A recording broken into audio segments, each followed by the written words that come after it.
Saat ini China mungkin memiliki kekuatan militer terbesar kedua di dunia. Negeri tirai bambu diperkuat berbagai senjata, perlengkapan dan peralatan paling canggih. Tapi negara dengan populasi terbesar itu memiliki satu kelemahan yang mungkin tidak dimiliki negara-negara miskin di Timur Tengah dan Afrika. Kelemahan yang sulit ditutupi dengan jumlah pasukan yang luar biasa banyak. Pakar dan peneliti pertahanan di lembaga non-profit RAND Corporation, Timothy Heath menilai pasukan China saat ini tidak memiliki pengalaman bertempur. Persenjataan teknologi tinggi militer China saat ini semakin mengesankan, tapi kemampuan menggunakan senjata dan peralatan itu masih belum jelas. Ada alasan untuk bersikap skeptis, tulis Heath di situs RAND. Sementara pasukan Irak, Iran, Afghanistan, Arab Saudi, Turki, Nigeria dan sejumlah negara di Timur Tengah dan Afrika lainnya sudah lama bertempur melawan pemberontak dan teroris. Selama beberapa dekade terakhir, China tidak memiliki perlawanan yang berarti. Heath mengatakan terakhir kali militer China atau yang dikenal pasukan pembebasan rakyat terlibat dalam pertempuran besar terjadi pada tahun 1979, ketika militer Vietnam yang berpengalaman menghancurkan invasi China yang ceroboh. Saat itu militer Vietnam baru saja mengalahkan pasukan Amerika Serikat dan sekutu-sekutunya, sementara Partai Komunis China baru saja membubarkan angkatan bersenjata mereka sendiri melalui pembersihan besar-besaran bermotif politik. Pembentukan pasukan pembebasan rakyat menunjukkan keputusan tersebut merusak. Hal itu terbukti banyak operasi yang gagal, keterampilan pasukan dalam menjalankan taktik rendah. Pasukan infanteri tidak bisa membaca peta dan melakukan navigasi, karena tidak terbiasa dengan prosedur mengukur dan menghitung jarak tembak.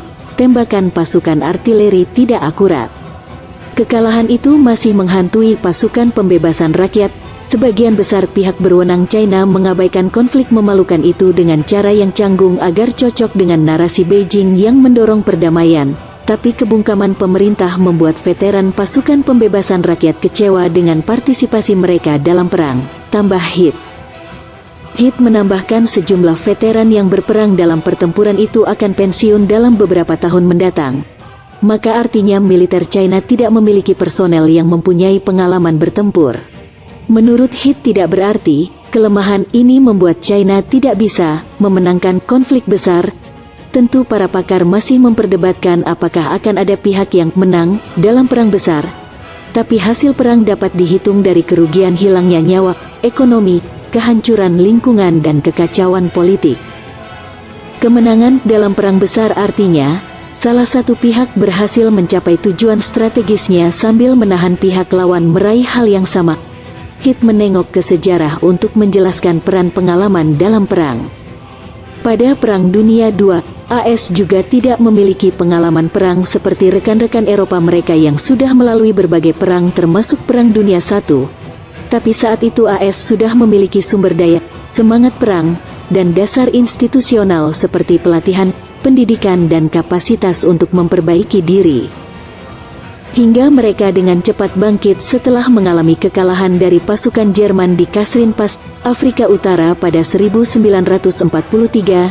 Sebaliknya pada Perang Teluk tahun 1991 militer Irak sudah berpengalaman setelah bertempur selama 8 tahun dengan Iran. Tapi persenjataan, doktrin dan institusi mereka tidak memadai. Pengalaman koalisi yang dipimpin AS tidak sebanyak pasukan Irak, tapi mereka justru memenangkan perang.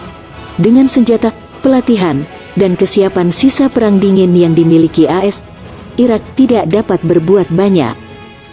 Pasukan AS saat ini memiliki pengalaman tempur paling banyak dibandingkan angkatan bersenjata lainnya di seluruh dunia. Militer AS sudah berperang selama bertahun-tahun di Irak, Afghanistan dan wilayah-wilayah lain. Perang-perang tersebut tentu berbeda bila AS berperang dengan Cina.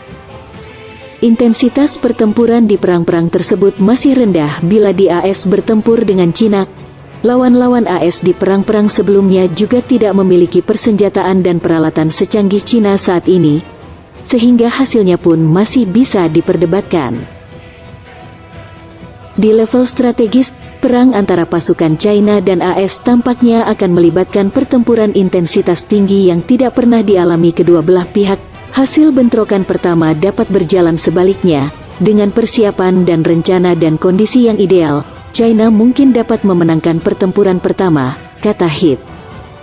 Namun menurut Heath, pertempuran pertama tidak akan mengakhiri perang. AS dapat memanfaatkan kemampuan mereka dalam beradaptasi dan meningkatkan performa mereka dalam pertempuran berikutnya. Sama ketika mereka maju lagi setelah terpukul di Kasrin Pass untuk mengalahkan Jerman, tambah Heath.